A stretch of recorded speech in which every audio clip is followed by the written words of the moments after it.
Hello, welcome to another edition of the Pace Report. I'm Brian Pace, reporting live here at the Django, here at the Roxy Hotel here in New York City. Vocalist Vivian Sessoms hails from Harlem, and tonight she's going back to her original musical roots, which is jazz music. Now, Vivian has recorded and toured and sang backup with the likes of Chris Bodie, Cher, Sinead O'Connor, and Chaka Khan, just to name the endless few.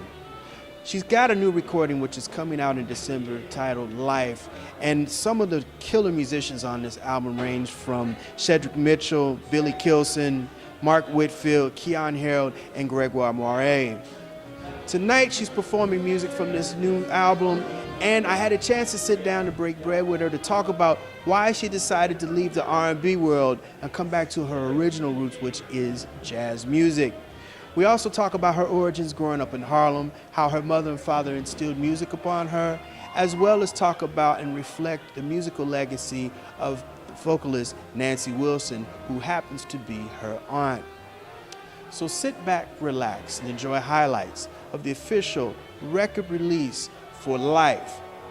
Miss Vivian Sessoms, live here at the Django, here at the Roxy Hotel as part of the Pace Report, here in New York City.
Life. Tonight, the music world got to see a taste of what this is the first of two records you're about to release. First of two CDs, yeah. I recorded a lot of music for that. I think I recorded over 40 songs.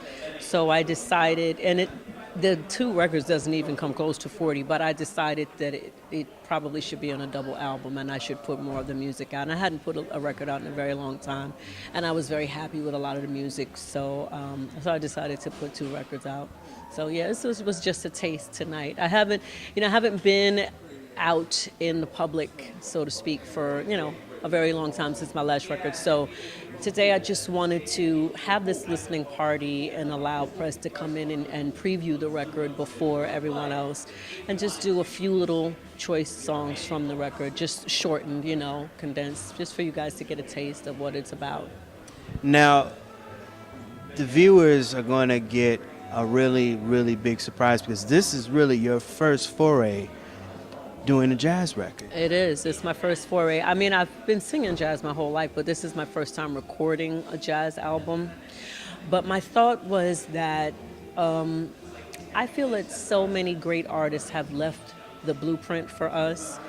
And not only the blueprint, but there are a lot of great artists that have been talking about these issues from the 50s, from the 60s. So I wanted to kind of weave this album together of some of the songs I thought were particularly powerful and, you know, update them in a way that I think would introduce them to new audiences, but remind people that this is not a new struggle.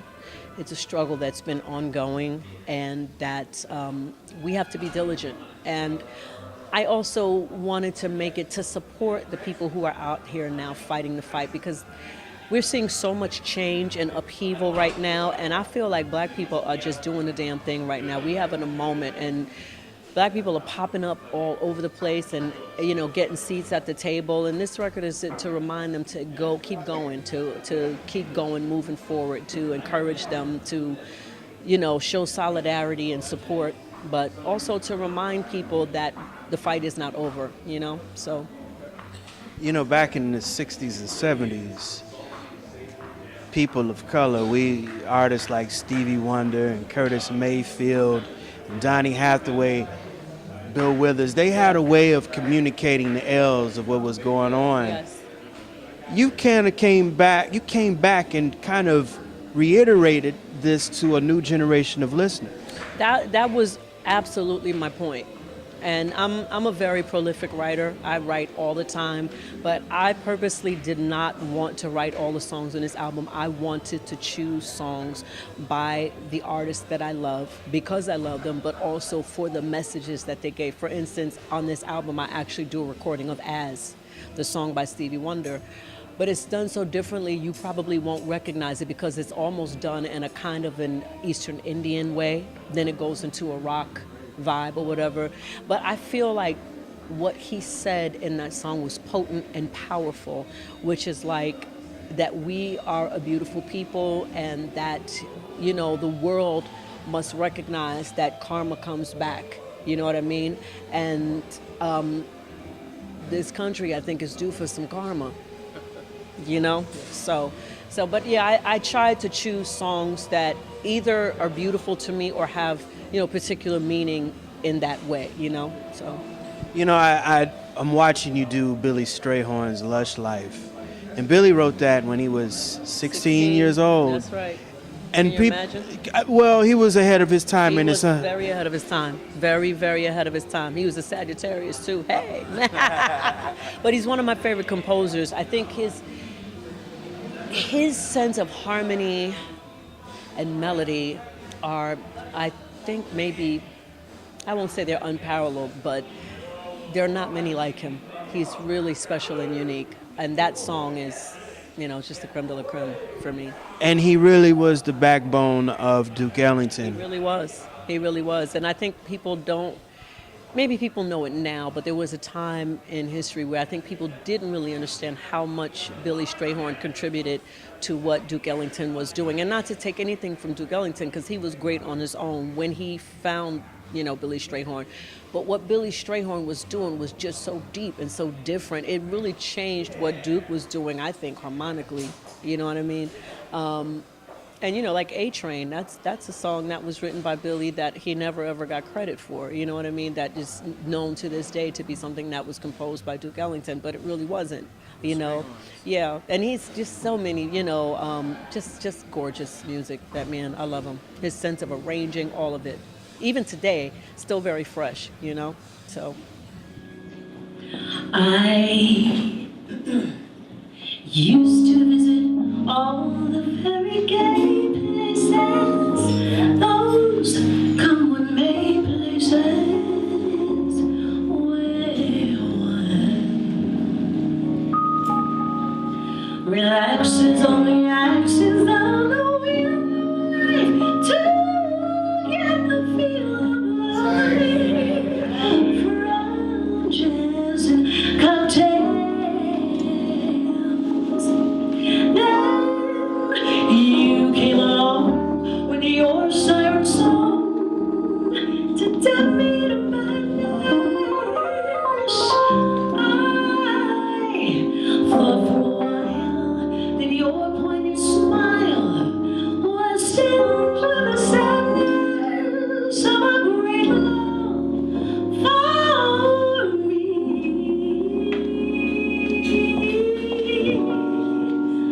Yes, I was wrong again. I was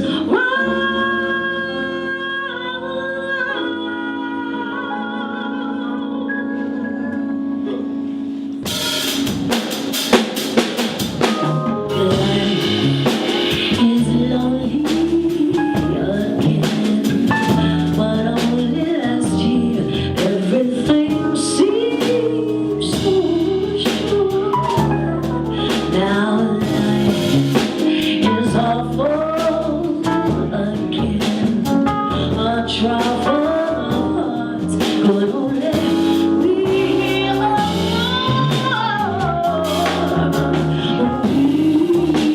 in Paris with the violin.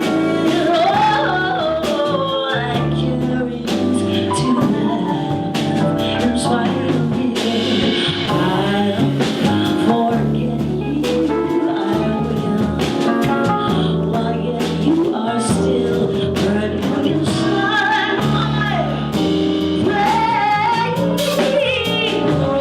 Romance is mush, stifling rose. Ooh, try, I will live right in some small town where I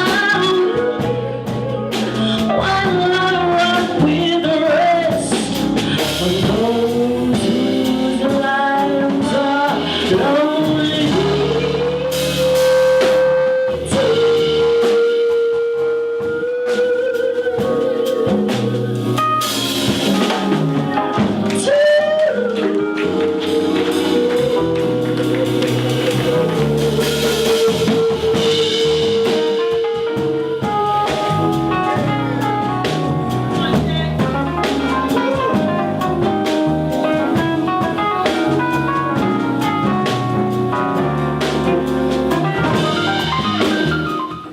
You've collaborated with some and sung with a lot of great vocalists, from Cher to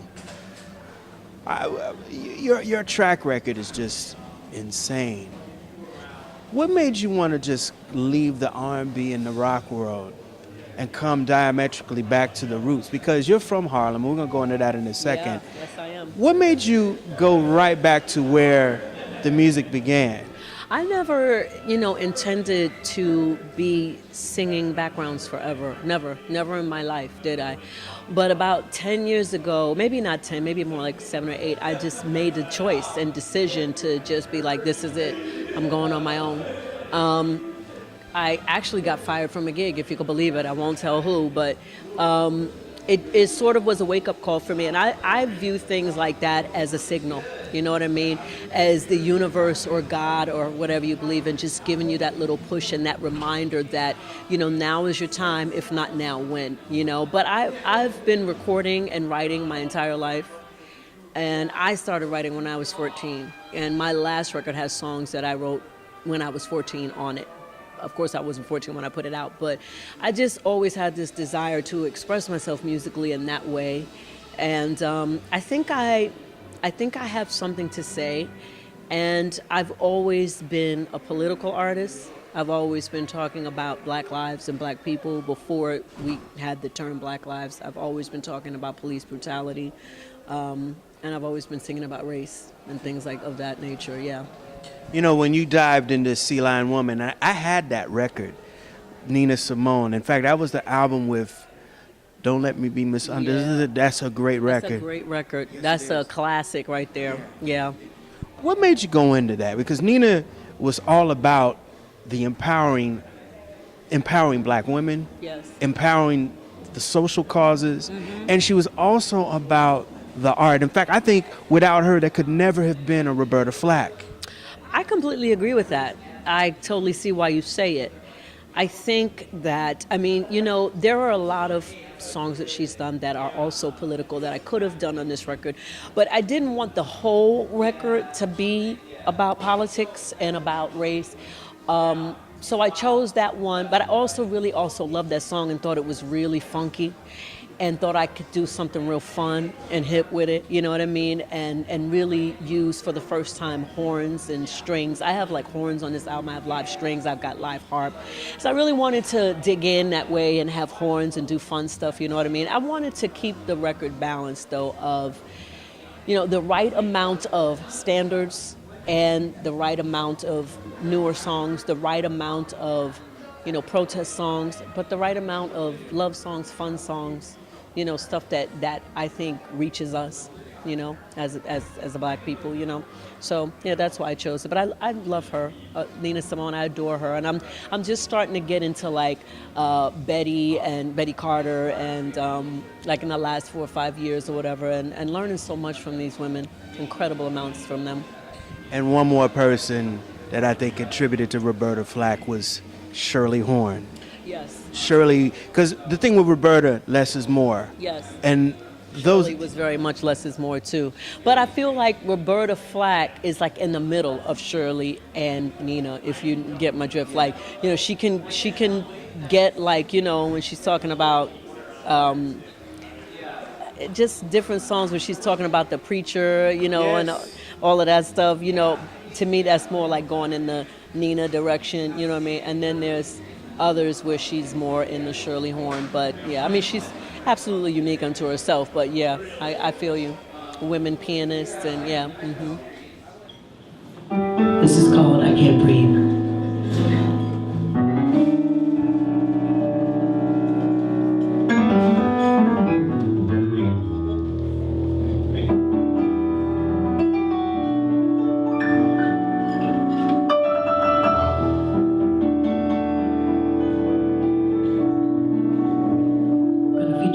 The great Mark Whitfield on guitar. Yeah.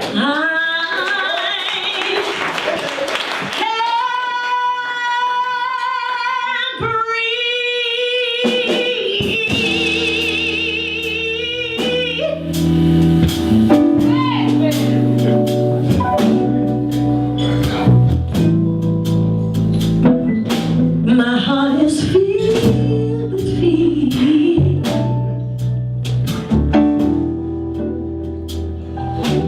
Because I don't seem able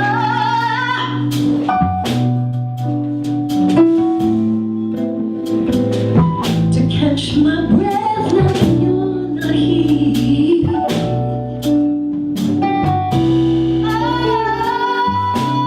Oh, take me in your arms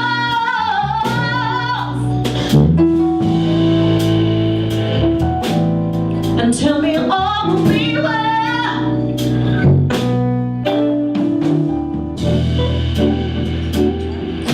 Since I last laid eyes on you, babe,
Vivian, I Can't Breathe. Yeah. That whole entire performance was really not only just groundbreaking, but I think what America is really missing now is social music. Yeah. And there was a lot of emotions running when you sang that this evening. Mm-hmm. Explain how this came into life.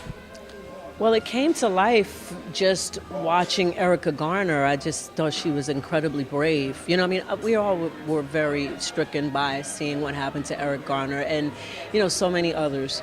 But that in particular, being able to see that right on television, I mean, we don't often get to see that. We hear about it, but that was just something for the ages. And then to see his daughter just pick up the mantle of, you know, social justice and activism and to be so outspoken with it. It's not an easy time to be outspoken about such things. You know, people, they harass you, you know what I mean? I'm sure she was, you know, I followed her on Twitter. You're getting all kind of people just, you know, throwing comments at her. People who really have no understanding of what it was like for her to lose her dad in that way, you know? And so just watching her, I was watching her during one of the riots talking on television. I was very moved by her, and I just thought she was a hero. And I was very, you know, just sad one day watching her on television and thinking what it must be like for her to, you know, be trying to fight for justice, having suffered that loss. And I wrote that song. And then after she passed away, I dedicated it to her honor. And I want to find something to do with any proceeds from that song to kind of honor her, because I think she's amazing. And I think all of the families who go through that and have to find a way to pick up the pieces are incredibly strong, as we are, you know.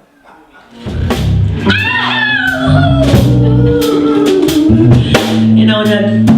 I really say think I want moan, yeah. The same way. But it's another kind of moan. Bring it all the way down.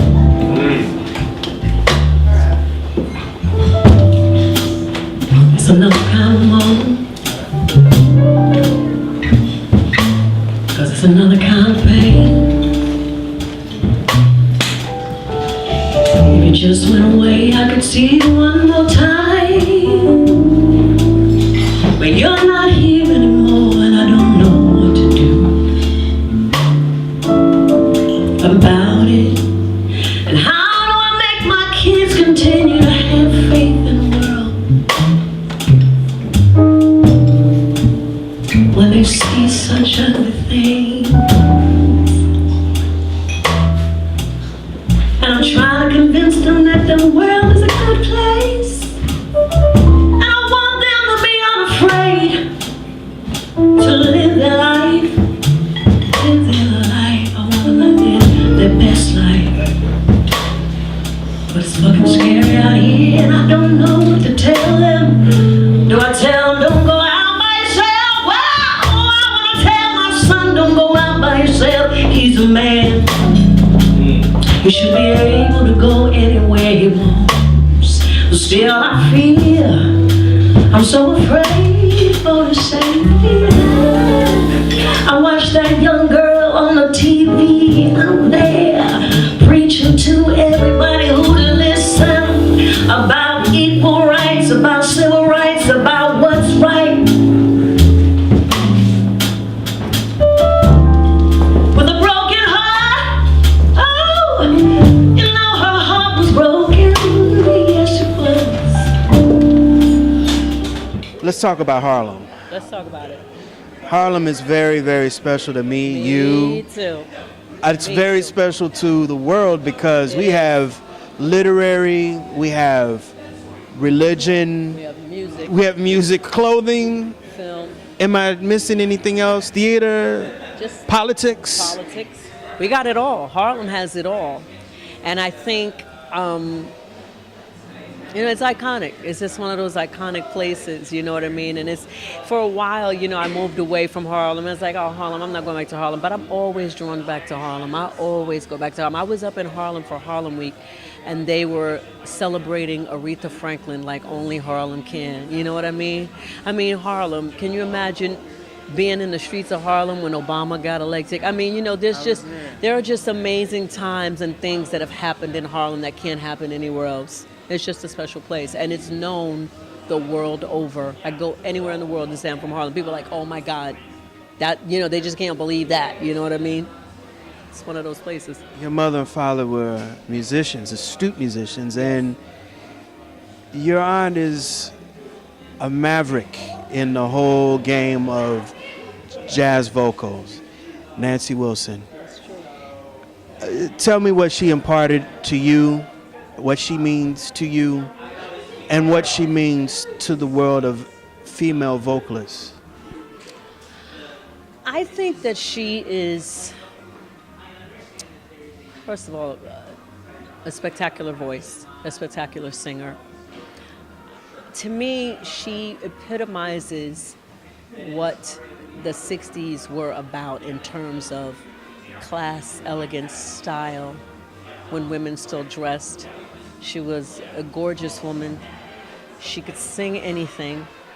She was very seductive, but her voice was supreme and still is. She still sings. So I love her for that. I've learned a lot from her about dynamics, breadth, you know what I mean, scope. She's got range, you know what I mean? But what she can do with silence is really magnificent to watch. And not everyone can. There's a few people, Shirley Horn, Nancy, Roberta, who can, their voices are just drop dead gorgeous. But what they do with space is what's so spectacular about them, what's so, you know, what's so tasty. You know, it draws you in, you know what I mean? They have you hungering for more, and what they don't say, right? I think. Vivian, this is the last question, and this is it. All right. Vivian, what does jazz music mean to you? Jazz music to me is life, really it is. And I feel like it's gone through some changes. I think it is a form of expression of what life has been for Black people, to me. That's the most succinct way that I can put it, you know. It is the melodic voicing of joy, pain, beauty, life, being Black in America. That's what it is for me. That'll do it again for another edition of the Pace Report, reporting live here at the Django, here at the Roxy Hotel here in New York City. I'd like to personally thank the talented Vivian Sessoms for her time. Make sure you go out and support both of her albums, Life, the first part which drops in December, and the second part which comes out early 2019. I'd like to personally thank the staff and management here at the Django for their warm hospitality. As always, please visit my website, www.thepacereport.com, for my weekly column as well as my past segments. Until next time, remember, if it's in the groove, it'll make you move. Until next time, peace. That's what makes the world go round,